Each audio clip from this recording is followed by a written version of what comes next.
Hello students, welcome to this lecture. इस lecture में हम लोग आगे के न्यूमेरिकल्स कंटिन्यू करेंगे। तो न्यूमेरिकल नंबर 26 है ना। लास्ट टाइम तक हम लोगों ने कौन सा न्यूमेरिकल डिस्कस किया था? न्यूमेरिकल नंबर 25 है ना। तो चलो कंटिन्यू करते हैं। क्या बोला है यहाँ पे? A conical pendulum has length 50 centimetre है ना। 50 सेंटीमीटर इसका लेंथ दिया हुआ है, तो मैं लिख दूंगा L is equal to 50 centimetre which is 0.5 metre. Metre में कन्वर्ट करना जरूरी, ऐसा यूनिट। उसका मास कितना दिया हुआ है? 100 grams which is 0.1 kg। Performs UCM in horizontal plane so as to have radius R दिया हुआ है 30 centimetre which is 0.3 metre. Find the angle made by the string with the vertical theta, tension in the string T and speed of the bob V। ये सब चीजें निकालना है, ठीक है। अब कैसे निकालेंगे? थीटा के लिए अपन क्या करेंगे? सबसे पहले यहाँ पे इसका डायग्राम ऐसा बना लेंगे, है ना। इस तरीके का डायग्राम होता है। ये L है, ये थीटा है, ये R है ना। तो यहाँ से हम लोग स्ट्रेट अवे यूज कर सकते हैं। थीटा के लिए सीधा सीधा फॉर्मूला यूज कर सकते हैं, वो है साइन थीटा, है ना। तो we know that sine theta is equal to opposite upon hypotenuse यानी स्मॉल r बाय L। तो therefore sine theta is equal to 0.3 by 0.5 which is 3 by 5 यानी 0.6 है ना। तो therefore theta is equal to sine inverse 0.6। Therefore theta is equal to, again अपने को sign के table में जाना है और देखना है कि कौन सी वैल्यू 0.6 है। तो साइन के टेबल में कौन सा वैल्यू 0.6? नेचुरल साइन 0.6 है 36 डिग्रीज 52 मिनट्स है ना। 36 डिग्रीज 52 मिनट्स। ये मैंने कैसे कैलकुलेट करना समझाया हुआ है ना। तुमको एक अलग लेक्चर में समझाया हुआ है। तो थीटा हो गया 36 डिग्रीज 52 मिनट्स। अब बात आती है टेंशन की। टेंशन, अब हमको एक और चीज़ मालूम है कि ये टेंशन का जो T है, उसमें हम लोगों ने यहाँ पे याद है लास्ट लेक्चर में भी किया था, ये हो गया T cos थीटा और ये था T sin थीटा और ये था mg। तो कौन किसको बैलेंस कर रहे हैं? T cos थीटा mg को बैलेंस कर रहे हैं। तो therefore T is equal to mg upon cos theta. m कितना है यहाँ पे? 0.1। g कितना लेंगे? लेटर से 10 लेंगे फॉर एग्जांपल। अभी का 10 ले लेंगे, नहीं तो 9.8 दिया है तो 9.8 ले लेना। यहाँ पे 10 ले लेते अपन। और ये हो गया cos थीटा कितना है यहाँ पे? 36 डिग्रीज 52 मिनट्स है ना। एक काम करो 9.8 ही ले लो यहाँ पे। तो therefore T is equal to, ये कितना हो गया? 0.98 upon what is cos 36 degrees 52 minutes है ना। cos 36 डिग्रीज 52 मिनट्स, 52 बोले तो कितना आ गया? 8, 0.8 ये आ गया। तो इसको कैसे लिख सकते हैं अपन? 9.8 अपॉन 8 है ना। 10 से मल्टीप्लाई और डिवाइड किया तो 9.8 अपॉन 8 इज 1.2, 16 5 8 2 16 20। एक सेकेंड 8 1 जा 8 है ना, 1 8 8 2 जा 16 20 8 2 जा 16 40 5। तो ये आंसर आ गया टेंशन का। Tension is equal to 1.225 newton. ठीक है, समझ में आया? अब वेलोसिटी के लिए एक तो डिराइव करो, नहीं तो मेरा सजेशन है डायरेक्ट फॉर्मूला याद रख लो। v is equal to square root of R G tan theta. तो v is equal to square root of r कितना है यहाँ पे? रेडियस 0.3 है ना, g 9.8 into tan 36 degrees 52 minutes. तो therefore v is equal to square root of 0.3 into 9.8 कितना आएगा? 0.3 इंटू 9.8, तो यहाँ पे कर देता हूँ मैं 9.8, 0.3, 3 8 ज़ा 24 और 2 3 9 ज़ा 27, 29, तो 2.94 into what is tan 36 degrees 52 minutes. Table में जाना है, 36 डिग्रीज 52 मिनट्स है ना, 52, तो ये हो गया 7499 है ना, 7499 यानी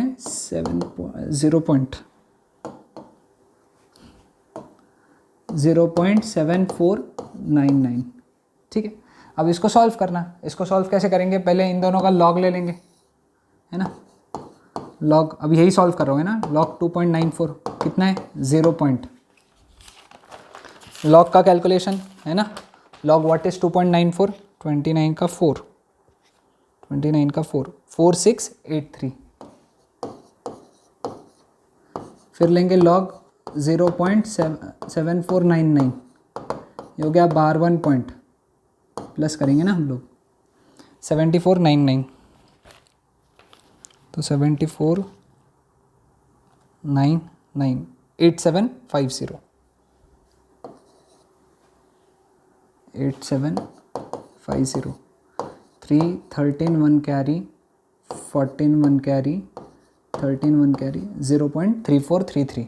अब एक काम करेंगे, इसका एंटी लॉग डाल के वापस लॉग निकालने के बजाय स्क्वायर रूट है ना, तो इसी को डिवाइड बाई 2 कर लेंगे। क्या कर लेंगे? Divide by 2। समझ रहे हो? अगेन ऐसे ही रिपीट, क्योंकि ये सब्सटीट्यूट करोगे, इसका एंटी लॉग निकाल के वापस डालोगे यहाँ पे, फिर रूट निकालने के लिए उसका वापस लॉग निकालोगे, क्योंकि ये जो चीज़ है इसका एंटी लॉग डाल के अगर वापस लॉग निकालोगे तो यही आंसर आएगा। तो इसी को हाफ कर दो, याद रखो। ओके, जैसे जैसे मैं स्टेप कर रहा हूँ वैसे वैसे करो। उसी को हाफ करेंगे तो क्या आ जाएगा?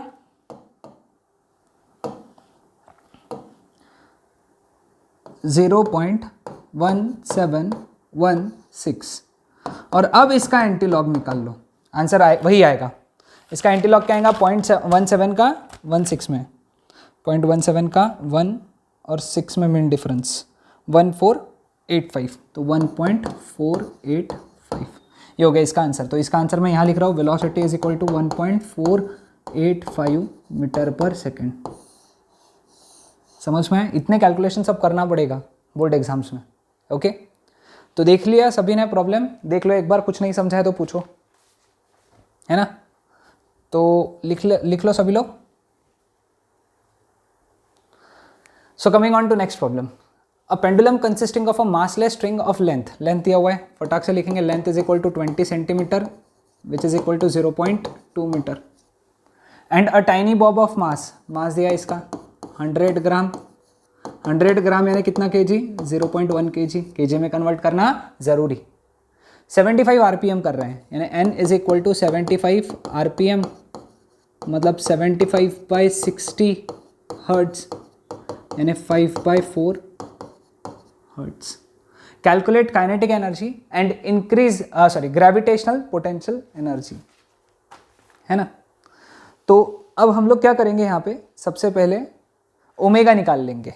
ओमेगा n दिया है ना, ओमेगा कितना है यहाँ पे? ओमेगा रहेगा 2πn, यानी 2π ऐसे ही रखेंगे अभी का, n यानी 5/4, तो 5π/2 रेडियन पर सेकेंड। ठीक है, अब हमको अगेन याद है कि इसका डायग्राम कुछ इस तरीके से हुआ करता था। ये थीटा था, ये एल था, ये आर था। तो यहां से साइन थीटा कितना हो गया? r/l, है ना। कॉस थीटा की वैल्यू दी है। ओके, कॉस थीटा की वैल्यू पहले लिख लेते हैं। सॉरी, कॉस थीटा की वैल्यू लिखना भूल गया था मैं। कॉस थीटा 0.8 है, तो साइन थीटा कितना रहेगा यहाँ से? Sine theta is equal to square root of 1 minus cos square theta, square root of 1 minus 0.8 square. इसको सॉल्व करोगे तो 0.6 आएगा। ठीक है, अब यहां से हम लोग लिखेंगे r is equal to L sine theta, therefore r is equal to L कितना है बेटा? 0.2 इंटू साइन थीटा कितना है? 0.6, तो therefore r is equal to 0.6 0.12 metre. ठीक है, आर आ गया, ओमेगा है, तो अपन वी निकाल सकते हैं यहां से। कैसे निकालेंगे V? V is equal to R omega. क्यों निकाल रहे वी? क्योंकि अपने को क्या निकालना है बेटा? Kinetic energy. काइनेटिक एनर्जी में वी आता है ना, तो इसलिए अपन वी निकालेंगे पहले। तो therefore V is equal to R कितना है? 0.12 इंटू 5 पाई बाय 2, 2 0.06 जा, तो therefore v is equal to, इसको इन दोनों को मल्टीप्लाई किया तो 0.3 पाई मीटर पर सेकेंड। ठीक है, अब v आ गया। अब काइनेटिक एनर्जी निकालना बहुत आसान, तो kinetic energy is equal to half m v square. Half m कितना है बेटा यहाँ पे? 0.1 इंटू वी स्क्वायर कितना आएगा? 0.3 पाई का स्क्वायर, तो हाफ 0.1, ये आ गया 0.09, 0.3 का square into pi square, half 0.1 into 0.09 into pi square कितना? 10। ये और ये कट हो गया, 0.1 इंटू 10 1 होता है ना, तो kinetic energy is equal to इसका हाफ 0.09 बाई 2, तो kinetic energy is equal to 0.045 joule. समझ में आया सबको काइनेटिक एनर्जी का कंसेप्ट? हाँ, तो ये नोट डाउन कर लो, लेक्चर को पॉज करो और ये नोट डाउन कर लो, फिर देखते हैं हम लोग ग्रेविटेशनल पोटेंशियल एनर्जी कैसे निकालना।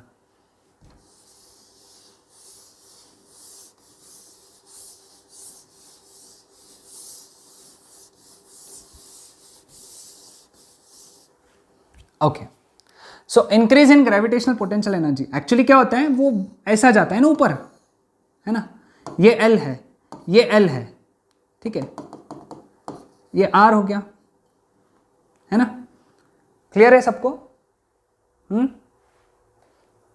ओके,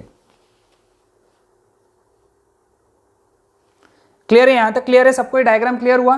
हाँ, तो अभी देखो यहाँ पे पोटेंशियल एनर्जी कैसे निकालेंगे। तो बॉब पहले यहाँ पे था, ये उसका लेंथ था, लेकिन वो फिर ये हाइट पे पहुँच गया। अब तुमको ये डिस्टेंस पता होना चाहिए, मैं इसको थोड़ा सा ऐसा हटा देता हूँ, है ना। अब अगर ये थीटा है तो ये वाला जो डिस्टेंस रहेगा ये L है, क्योंकि ये L है, ये भी स्ट्रिंग है, तो ये भी स्ट्रिंग है, ये भी लेंथ L है। अगर ये L है तो ये बन गया L cos थीटा, इतना साइड, ये इतना, इतना ही सिर्फ, हाँ, इतना जितना मैंने डार्क किया इतना, और यहां से लेके यहां तक कितना है? L, तो ये हो गया हाइट h, तो h कितना हो गया फिर? L minus L cos theta, मतलब h can be written as L bracket में 1 माइनस cos थीटा। समझ में? तो h can be written as L कितना है यहाँ पे? 0.2 ब्रैकेट में 1 minus what is cos theta? 0.8, तो therefore h is equal to 0.2 into 0.2, यानी h is equal to 0.04 metre. ये हो गई हाइट, ये वाली हाइट हो गई, हाँ, ये वाली हाइट। ठीक है, समझ में आया सबको? कॉन्सेप्ट है, बहुत इंपॉर्टेंट कॉन्सेप्ट है, सीईटी के लिए भी इंपॉर्टेंट। तो पोटेंशियल एनर्जी का तो फॉर्मूला डायरेक्ट होता है ना, potential energy is equal to mgh। m का वैल्यू कितना? 0.1, g का वैल्यू 10 और h का वैल्यू 0.04। 10 इंटू 0.1 1, तो बचा कितना? 0.04 जूल। ये हो गया पोटेंशियल एनर्जी।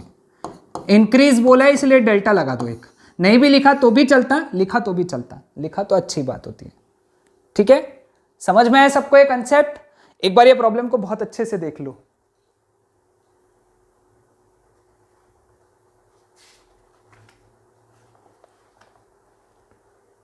ओके, तो चलो नेक्स्ट प्रॉब्लम पे चलते हैं। नेक्स्ट प्रॉब्लम क्या बोला है? अ tiny stone of mass 20 gram is tied to a massless string and whirled in vertical circle. बेटा ये वर्टिकल सर्कल वाला प्रॉब्लम है। इट्स स्पीड इज 8 मीटर पर second when CPF is equal to force due to tension. Calculate maximum and minimum kinetic energy. Length of the string is 1.8 और G का value दिया हुआ है। ठीक है, तो अब एक काम करेंगे, वर्टिकल सर्कल बोला है यहाँ पे, है ना, वर्टिकल सर्कल। अब ये लोवेस्ट पॉइंट हो गया, ये हो गया हाईएस्ट पॉइंट, और ये हो गया मिड पॉइंट, है ना। अब CPF is equal to force due to tension, मतलब यहाँ की स्पीड होगी, है ना, क्योंकि यहाँ पे ही जो सेंट्रिपिटल फोर्स है वो टेंशन के इक्वल होता है। ओके, तो यहाँ पे सपोज ये ऐसा मूव कर रहा है ना, तो यहाँ पे जो स्पीड रहेगी v, ये कितनी रहेगी 8 मीटर पर सेकेंड। ठीक है, समझ में। अब हम लोग क्या करेंगे, L पॉइंट पे और M पॉइंट पे काइनेटिक एनर्जी देखेंगे। जितना काइनेटिक एनर्जी का डिफरेंस है उतना ही पोटेंशियल एनर्जी का डिफरेंस होना चाहिए। ओके, या फिर सिंपल वे में क्या करते हैं हम लोग, अकॉर्डिंग टू लिखो, अकॉर्डिंग टू पूरा लिखना तुमने, law of conservation of energy. Problem देखने में थोड़ा हार्ड लगता है लेकिन है बहुत सिंपल।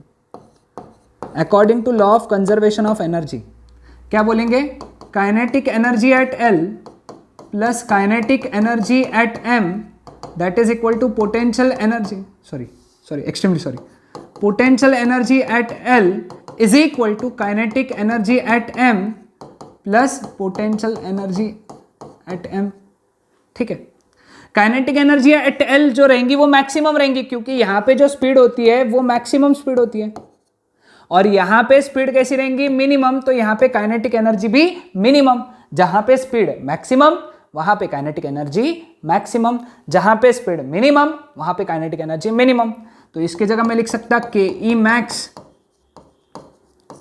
प्लस पोटेंशियल एनर्जी 0 रहेंगी, क्योंकि लोवेस्ट पॉइंट है ना, लोवेस्ट पॉइंट पे कुछ भी नहीं है potential energy, that is equal to kinetic energy half mv² plus potential energy कितनी रहेंगी mgr, क्योंकि इसकी जो हाइट है वो रेडियस जितनी है ना, तो mgr लिखेंगे अपन यहां पे। तो therefore KE max is equal to क्या आएगा, हाफ m कितना 20 ग्राम्स बोला है ना, तो 20/1000 इंटू v² कितना बोला है 8² यानी 64 प्लस m कितना है वापस से 20/1000। क्यों लिख रहे हैं 20/1000, क्योंकि मास है ना, ग्राम में है तो kg में कन्वर्ट करेंगे, g10 और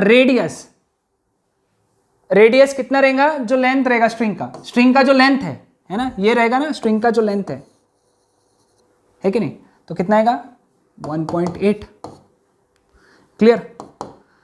तो अभी देखो यहाँ पे 2 10 हो गया है ना, नीचे में आ गया 1000, ये हो गया 640 ऊपर, प्लस यहाँ पे कितना आ गया 10 इंटू ये 18 20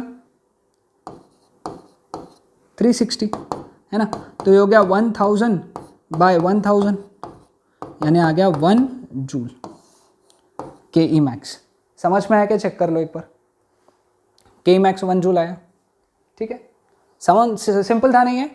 ओके, नाउ KE मिनिमम निकालेंगे। अब KE मिनिमम कहाँ रहेगा बेटा, KE मिनिमम रहेगा हाईएस्ट पॉइंट पे, तो लिखेंगे according to law of conservation of energy, same statement, kinetic energy at H plus potential energy at H that is equal to kinetic energy at M plus potential energy at M। What is kinetic energy at H, KE minimum, क्योंकि वहां पे velocity minimum है, plus potential energy at H mg2r, क्योंकि उसकी height तो इतनी है पूरी, है ना, that is equal to kinetic energy at M half mv² plus potential energy at M mgr, क्योंकि M पे हाइट है r, ये इधर चला गया, तो therefore KE minimum is equal to half mv² minus mgr, half m कितना है 20/1000 इंटू 8² 64 है ना, v की वैल्यू दी हुई है 64,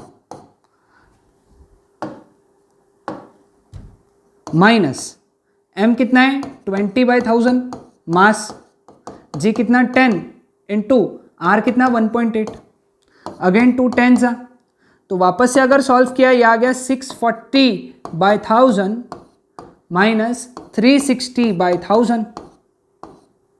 640 minus 360 is 640 minus 360. 0, 14, 8, 1 कैरी 4, 280 है ना. तो ये बन गया 280 अपॉन 1000 मतलब 0.28 जूल. समझा ये चीज? आसान था. हाँ, तो ये थे हमारे आज के न्यूमेरिकल.